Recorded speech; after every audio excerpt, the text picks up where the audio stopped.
مفتی طارق مسعود special. والدین سے بات کرنے کا کیا ادب ہے؟ والدین سے کس طرح بات کرنی چاہیے؟ دیکھیں، والدین سے بات کرنے کا ادب یہ ہے کہ آپ کی آواز ان کی آواز سے اونچی نہ ہو۔ آپ ان کے ساتھ تحکمانہ لہجے میں بات نہ کر رہے ہوں کہ جیسے باس کسی اپنے ماتحت سے امپلائی سے بات کر رہا ہوتا ہے۔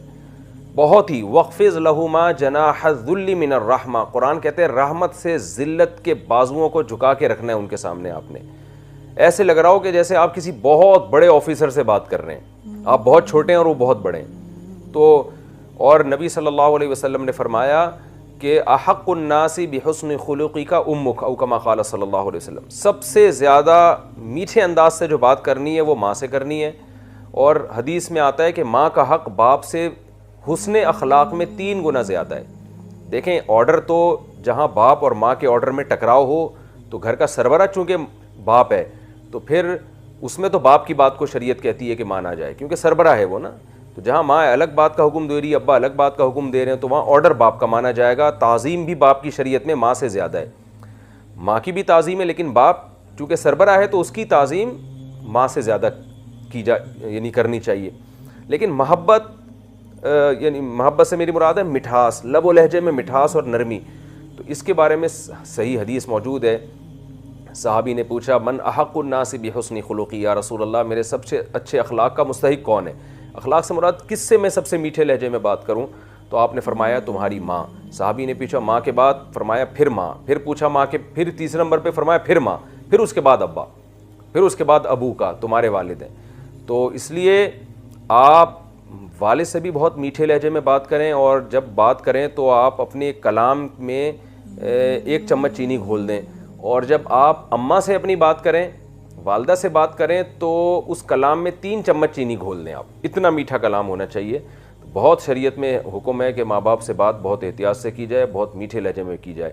اور اگر کبھی بدتمیزی ہو جائے، کیونکہ ہمیشہ رہتے ہیں ساتھ تو کبھی ہو بھی سکتی ہے، تو قرآن کہتا ہے فَإِن تَكُونُوا صَالِحِينَ، اگر تم نیک بننا چاہو گے، فَإِنَّهُ كَانَ لِلْأَوَّابِينَ غَفُورًا، تو توبہ کرنے والوں کو اللہ معاف کر دیتا ہے۔ کبھی اونچ نیچ ہو جائے تو استغفار کریں، اس کو دل پہ لے کے نہ بیٹھ جائیں کہ پتہ نہیں کیا ہو گیا ہے۔ تو جب گھروں میں رہتے ہیں تو اونچ نیچ ہو ہی جاتی ہے۔ نارملی آپ اب معمول بنائیں کہ والد اور والدہ کے سامنے چیخ چلا کے اونچی آواز سے بات نہ کی جائے۔ ان کے بہت زیادہ احسانات ہیں، اتنے احسانات ہیں کہ انسان تصور کرتا رہے نا اپنے ماں باپ کے بارے میں کہ ان کے اتنے احسانات ہو، جہاں اس کا تصور ختم ہوگا نا، والدین کے احسان اس سے اوپر سے شروع ہوتے ہیں، یعنی یہ سوچ ہی نہیں سکتا اتنے احسانات ہیں ان کے۔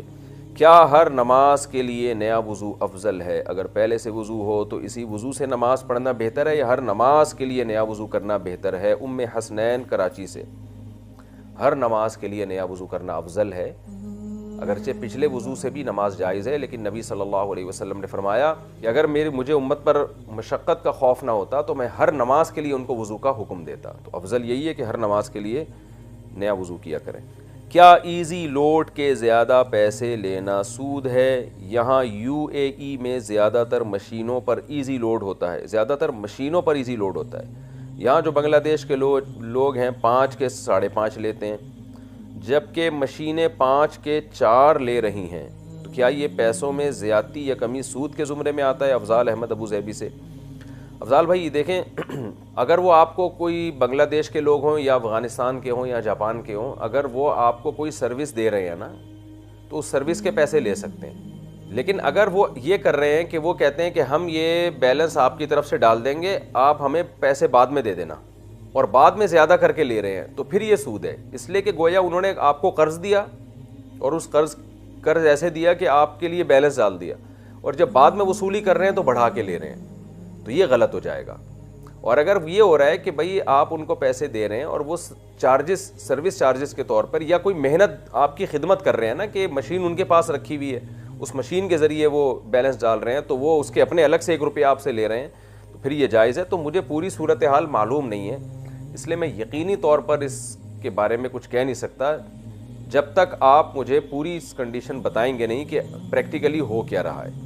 میں نے آپ کو ایک اصول اور ضابطے کی بات بتا دی ہے، اس پہ آپ پرکھ سکتے ہیں۔